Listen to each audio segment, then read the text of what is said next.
तो स्पष्ट बता दें, 98% लोगों से सरकार ने चमकी धमकी दे करके बैनामा करा लिया। ये शासनादेश 15 से जारी करके का बैनामा करदा नहीं तो और जमीन ले ले।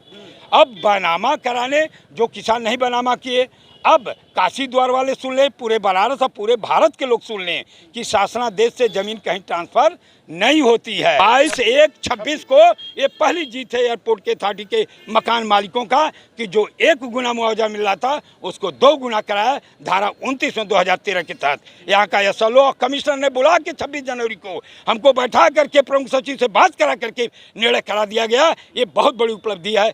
नमस्कार, मैं जयंती। इस समय मैं वाराणसी के बाबतपुर एयरपोर्ट के चौराहे पर हुआ और आप देख सकते हैं कि इधर हमारे साथ जो पीछे हैं दिखाई दे रहे हैं तमाम लोग, ये सभी किसान हैं और उन्हीं किसानों के साथ एक किसान नेता भी हैं।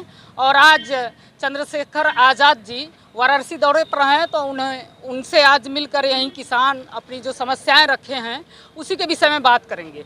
तो सबसे पहले अपना परिचय दे दीजिए। मैं महेंद्र प्रसाद एडवोकेट, किसान न्याय मोर्चा प्रदेश संयोजक। आज चंद्रशेखर आज़ाद जी वाराणसी दौरे पर रहे हैं, क्या आप लोगों की उनसे विशेष मुलाकात हुई, क्या बात हुई या आप लोगों ने कोई ज्ञापन दिया, क्या मुद्दा रहा? आज खास तौर से हम लोगों ने चल रही हाउस लोकसभा की कार्रवाई में बढ़ चढ़ के भाग लेने वाले न्यू सांसद आज़ाद समाज पार्टी के राष्ट्रीय अध्यक्ष माननीय चंद्रशेखर जी भाई से मिले।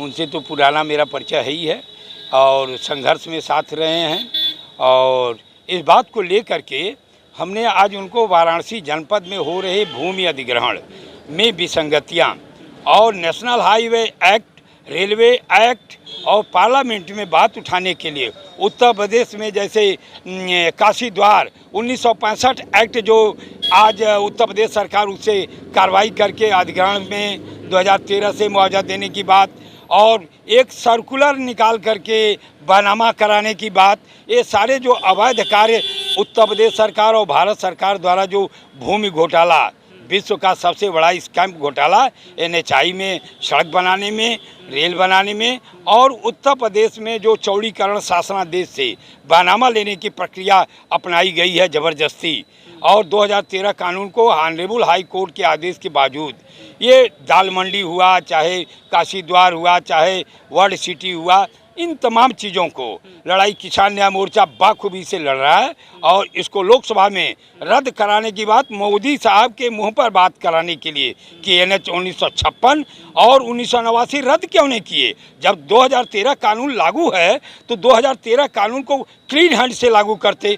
आज हमारे दलित भाई, schedule caste, schedule tribe and backward और सामान्य वर्ग के लोग ही भूमिहीन हैं और लोकसभा में हो सकता है बात उठ जाए तो ये जो 1965 से वर्ल्ड सिटी, काशी द्वार, वैदिक सिटी, तमाम बनारस में हो रहे प्रकरण का पटाक्षेप करने का ठान लिया है वाराणसी के किसानों ने। अब मोदी को जवाब देने के लिए संसद में चंद्रशेखर रावण को आज हम लोगों ने पत्र दिया है। उन्होंने कहा कि महेंद्र भाई, मैं इस बात को बहुत बाखूबी से उठाऊंगा आप हमें पत्र दीजिए, मैं लोकसभा में बोलूंगा। आपने अभी आरोप लगाया कि जो एयरपोर्ट के एक्सटेंशन में जितने किसान 98% कहे कि किसानों का जमीन केवल गुमराह करके ले लिया गया। अब मान लीजिए वो जो कुछ ले लिया गया वो तो अलग बात है। अब इसी के नज़दीक एक काशी द्वार परियोजना है, उसमें तकरीबन 500 किसानों का लगभग अगर देखा जाए तो 1500 बीघे जमीन लिए जाने का प्रावधान किया गया है। तो क्या अब उसके लिए किसानों को क्या आश्वासन दिया जा रहा है, क्या किसान देने के लिए तैयार है? आपकी क्या तैयारी है उस पर? मैं बहुत स्पष्ट कर देना चाहता हूं, बोला भी हूं अभी कि 1965 एक्ट से जितने अधिग्रहण 2000 धारा 28 और 29 का प्रकाशन करके 30वें आपत्ति किसानों ने दिया, इन्होंने सरसरी फेल किया और इस 14/10 अक्टूबर 25 को बोर्ड से पास करके इन्होंने काशी द्वार, वर्ल्ड सिटी आदि योजनाओं को कार्यान्वित करने के लिए सरकार ने पास कर दिया। हमको 2013 कानून से क्यों नहीं नोटिफिकेशन किया? मात्र अधिकार क्षेत्र बदलने के लिए इन्होंने और पुनर्वास विस्थापन न देना पड़े, राहत पैकेज न देना पड़े, ये धोखा करके किसानों से बैनामा कराने की बात। और एक तो सबसे बड़ा छल कदम उत्तर प्रदेश सरकार शासनादेश 15 में जारी करके, ये शासनादेश 15 से जारी करके का बैनामा करदा नहीं तो और जमीन ले ले। अब बैनामा कराने जो किसान नहीं बैनामा किए, अब काशी द्वार वाले सुन लें, पूरे बनारस और पूरे भारत के लोग सुन लें कि शासनादेश से ज़मीन कहीं ट्रांसफ़र नहीं होती है। जब बैनामा करना है तो आप उनसे 2013 कानून में जो जो चीज़ें हैं, अनुसूची 2 में जो चीज़ लिखा है राहत पैकेज, ये एयरपोर्ट के लिए लिया गया, इसमें जॉब क्रिएटेड है।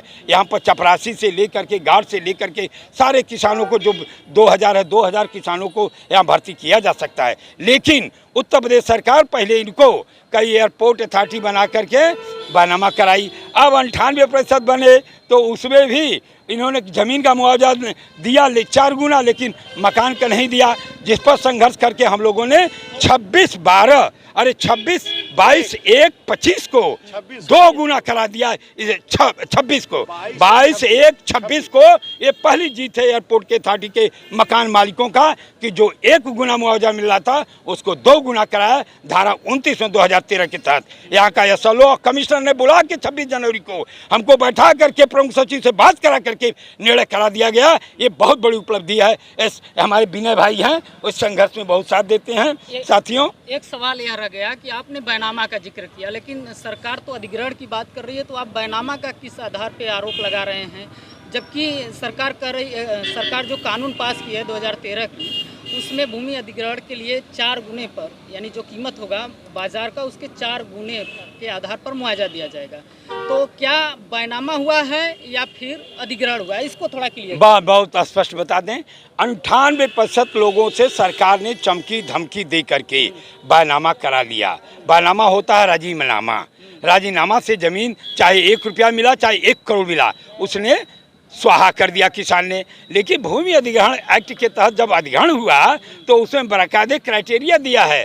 धारा 26 में सबसे बड़ा ऊंचा जिस एरिया का बैनामा होगा, उस बैनामे के आधार पर उनकी ज़मीन का कीमत निर्धारित किया जाएगा और उसका 4 गुना 2 गुना दिया जाता है। 16 से मिला के उसको हम 4 गुना करते हैं।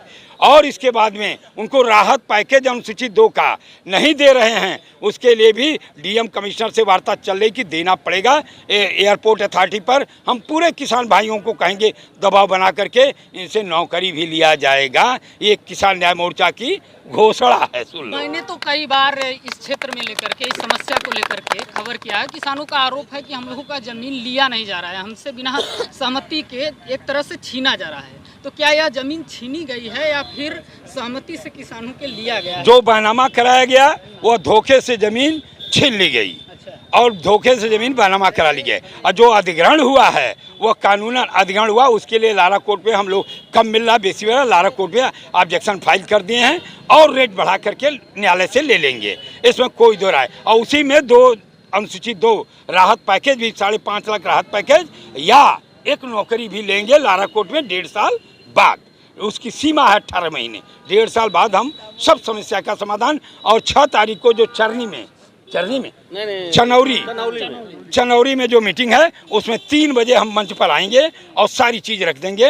और कोई बात नहीं, किसान घबराए नहीं, लड़ाई आगे अगर तक जरेगी। जो बैनामा हुआ है, हाँ, उसमें तो किसानों को कम दाम मिला। हाँ, तो वह फायदा किसे पहुंचाना चाह रही है सरकार? सरकार पूंजीपतियों को बना करके जो अधिग्रहण हो रहा है, जो सरकार उत्तर प्रदेश भारत सरकार कर रही है, ये परियोजना जो विशेष 9 रत्न परियोजनाएं हैं, जे गेल है, भारत पेट्रोलियम है, वगैरह वगैरह तमाम ऐसे स्टील प्लांट है, सब तो गवर्नमेंट प्राइवेट सेक्टर में दे करके ज़मीन। अरे 1 रुपया में बिहार में 1000 एकड़ अडानी को दिया गया, ऑस्ट्रेलिया में लेके दिया गया। तो उस पर मत जाओ, अब तैयार हो जाओ लड़ाई लड़ने के लिए कि हम नहीं देंगे, जो गया सो गया, अब बचाएंगे हम लोग। वाराणसी में कई परियोजनाएं हैं, जैसे वर्ल्ड सिटी एक्सपो है, या तो फिर वर्धा कॉरिडोर है, फिर एक काशी द्वार परियोजना है। इसमें बहुत सारे किसानों का ज़मीन अभी लिया जाना, अधिग्रहित करना बाकी है। तो क्या अब से जो भी ज़मीन अधिग्रहित होगी उन्हें न्याय मिलेगा? किसानों 6 तारीख को किसान न्याय मोर्चा उस मंच से एक बाकायदे व्हिप जारी करेगा वाराणसी के किसानों को। जो जो योजनाएं हैं उन योजनाओं को कैसे आप फेस करेंगे अधिकारी को, वो बाकायदे लिस्ट ऑफ मंच से बोल दिया जाएगा। और फेस करने के लिए 2013 कानून में FIR तक अधिकारियों के खिलाफ लागू करेंगे। ये किसान कोर्ट से, हाई कोर्ट से FIR धारा 84 में है। यदि हिमाकत किया जिला प्रशासन ने इन सिटियों में, तो 2013 कानून के तहत धारा 84 से लेके 86 तक FIR करने का इनके ऊपर व्यवस्था है। हम लोग FIR तक करेंगे, इनको जेल तक भेजेंगे। हाई कोर्ट, सुप्रीम कोर्ट अभी कुछ बचा है। उम्मीद है, एक लास्ट प्रश्न, उम्मीद है किसानों को न्याय मिलेगा? पक्का न्याय मिलेगा। 2013 कानून के तहत इनको हम लोग हिलने नहीं देंगे। किसान यदि एकजुट हो गए तो इनको गांव में प्रवेश नहीं होने देंगे, दिया जाएगा। यदि ज़बरदस्ती करेंगे, हमारे साथ धोखा हुआ है, वो किसान जिनका बैनामा हुआ है, अब वो FIR करें, सरकार झुकावे, तब माने। जो बैनामा कर दिए हैं उनके साथ धोखा में हुआ, और 2015 शासनादेश से हुआ। इस बात को लेकर के ड्राफ्टिंग करा करके हाई कोर्ट में, सुप्रीम कोर्ट आर्टिकल 32 से यहाँ 226 में डाला किसान, देखा जाएगा, लड़ाई होगी। क्या उनको भी न्याय मिल सकता है? मिल सकता है, आर्टिकल 32 में मिल सकता है, बशर्ते कहें कि हमारे साथ धोखा प्रशासन ने किया। जब शासनादेश से हम नहीं मानते, हम कानून मानते हैं, एक एप्लीकेशन दे करके बात बढ़ाएं, इशू पैदा करें, तब प्रशासन आएगा। ठीक है, शुक्रिया। Thank you. देखिए, हमारे साथ किसान नेता जुड़े हुए थे, अधिवक्ता भी हैं। इन्होंने अब तक जो भी किसानों के साथ शोषण हुआ है या कम दामों पर उनकी ज़मीन अधिग्रहित कर ली गई है या बैनामा हो गया है, उसको भी लेकर के कह रहे हैं कि अगर किसान तैयार हैं तो फिर से एक बार उसके लिए भी रीट डाला जाएगा, तो हो सकता है उन्हें भी मुआवजा उचित मिल जाए। और तमाम जो वाराणसी में तमाम परियोजनाएं चल रही हैं, जो विकास के नाम पर चल रही है, किसानों का ज़मीन अधिग्रहित कर रहा है, अब एक किसान एक मंच बना करके उस सारी परियोजनाओं में ज़मीन जो ली जाएगी उसको लेकर के न्याय के लिए अब एक संगठन तैयार किया जा रहा है। वो हमेशा किसानों के साथ रहेगी, उनके न्याय के लिए लड़ेगी, और उम्मीद है कि इन किसानों के साथ कोई भी जोर ज़बरदस्ती नहीं होगा, क्योंकि ये किसान राष्ट्र निर्माता हैं। इन्हीं के मेहनत के बदौलत देश के हर एक नागरिकों का पेट भरा जाता है। तो आप लोग भी इनके साथ सहयोग करिए। मिलेंगे एक नए वीडियो को लेकर, तब तक के लिए नमस्कार।